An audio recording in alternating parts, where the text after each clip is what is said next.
எல்லாருக்கும் வணக்கம். என் பேர் பிரீத்தி. நேர்கள் அனைவரும் எனக்கு 400 வியூஸ்க்கு மேல கொடுத்ததுக்கு ரொம்ப நன்றிங்க.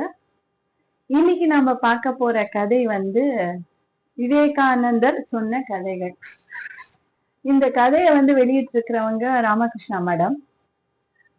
இதுக்கு ஓவியங்கள் தீட்டியவர் பத்மவாசன்.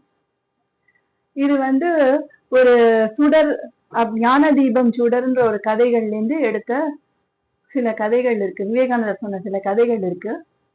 அதுல 2 கதைகளை தான் நம்ம இன்னைக்கு பார்க்க போறோம். முதல் கதை பரந்த மனம் வேண்டும். அதாவது இந்த கதையில என்னன்னா, ஒரு தவளை ஒண்ணு இருக்கும். அது கணத்துல இருக்கும். அந்த தவளை ரொம்ப காலமா அந்த கணத்து தவளை அதே இடத்துலயே பிறந்து வளர்ந்து அங்க உள்ள மீன்கள் எல்லாம் சாப்பிட்டு உண்டு வாழ்ந்து வந்தது. அது அந்த கணத்து தவளைக்கு அந்த கணத்தை தவிர வேற எந்த இடமும் எதை பத்தியும் தெரியாது. அப்போ கடல்ல இருந்து ஒரு தவளை அந்த கணத்துக்குள்ள தவறி விழருது. விழும்போது இந்த கணத்து தவளை நீ எங்கேருந்து வந்திருக்க அப்படின்னு கேட்கும். நான் கடல்ல இருந்து வந்திருக்கேன் அப்படின்னு அந்த கடல் தவளை சொல்லும். கணத்து தவளை என்ன பண்ணும், தன் காலை அகற்றி வச்சு, உன்னோட கடல் என் 2 காலை அகற்றி வச்சிருக்கேனே அந்த அளவுல இருக்குமான்னு கேட்கும்.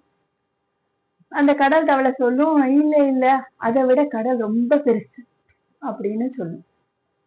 உடனே அந்த கணத்து தவளை ஒரு பக்கத்துல இருந்து இன்னொரு பக்கம் குதிச்சுட்டு, கடல் இந்த அளவுக்கு பெருசா இருக்குமான்னு கேட்கும். அந்த கடல் தவளை சொல்லும், கடலையும் கணத்தையும் ஒப்பிட முடியுமா அப்படின்னு கேட்கும். நண்பனே, எப்படி ஒப்பிட முடியும்னு கேட்கும். அப்ப அந்த கணத்து தவளை சொல்லும், இல்ல, என் கணத்தை விட பெருசா எந்த ஒரு இடமும் இருக்க முடியாது, நீ பொய்யன் அப்படின்னு சொல்லி அந்த கடல் தவளைய வெளியில அனுப்பிச்சுடும். அப்ப விவேகானந்தர் சொல்றாரு, நமக்கு எல்லாருக்கும் புரியும்படியாக என்ன உணர்த்துறாருன்னா, நான் காலங்காலமா இருந்து வரக்கூடிய பிரச்சனையே இதுதான். ஒரு ஹிந்துவானவர் அவன் கணத்துக்குள்ள உட்கார்ந்து, நான் ஹிந்து, இந்த கிணறு தான் என் முழு உலகம்னு நினைச்சுட்டு இருக்கான். ஒரு கிறிஸ்தவனும் அவன் கணத்துக்குள்ள உட்கார்ந்து இதுதான் முழு உலகம்னு நினைச்சுட்டு இருக்காரு. முகமதியனும் அவ்வாறே நினைத்து கொண்டு வாழ்ந்து கொண்டு இருக்கிறார்கள். அவர்கள் கிணற்றுக்குள்ள உட்கார்ந்து இதுதான் முழு உலகம் அப்படின்னு நினைச்சுட்டு இருக்காங்க.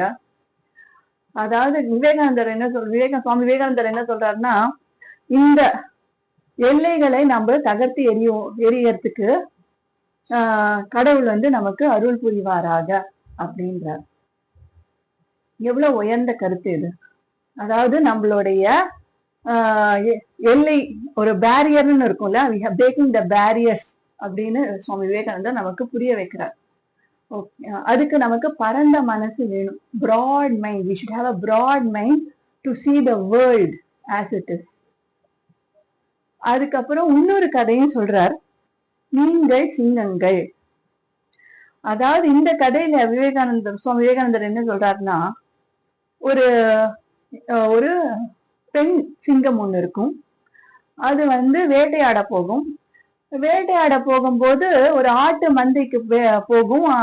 அது வேட்டையாட போகும்போது அது கருவுற்று இருக்கும். கருவுற்று இருக்கும் போது அது தன் கருவை ஈந்து எடுத்துடும். ஆனா அந்த ப்ராசஸ்ல அது இறந்து போயிடும் அந்த பெண் சிங்கம்.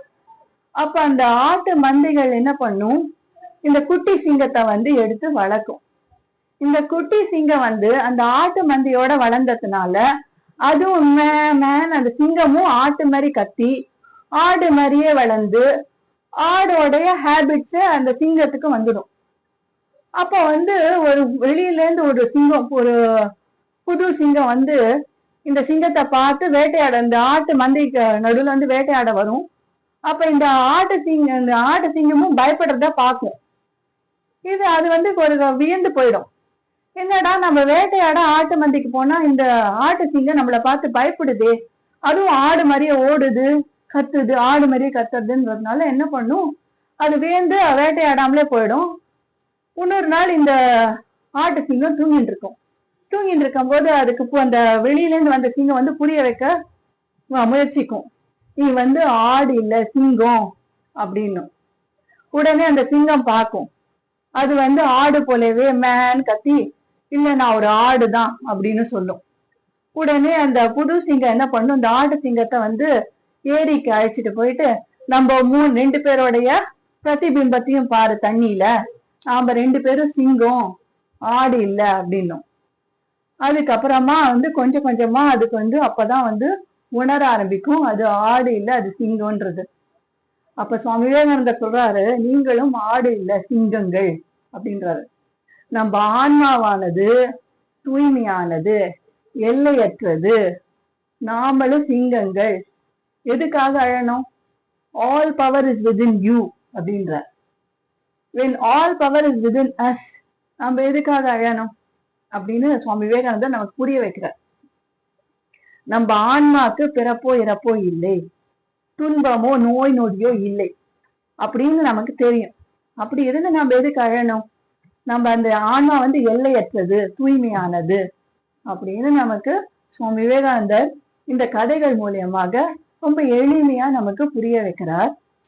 இந்த மாதிரி பல கதைகள் ராமகிருஷ்ணா மடத்துல வந்து சாஸ்திரத்துல இருந்தும் இதிகாச புராணத்துல இருந்தும் குழந்தைகளுக்கு புரியுற மாதிரி எளிமையான நடையில எழுதி வெளியிட்டு இருக்காங்க. இந்த சொன்ன கதைகள்ல ரொம்ப அழகா ஓவியங்கள் தீட்டினவர் பத்மவாசன் ஒருத்தர். அந்த மாதிரி நிறைய கதைகள் இருக்கு. அதே மாதிரி கதை மலர்கள் அப்படின்ற புத்தகமும் வெளியிட்டு இருக்காங்க.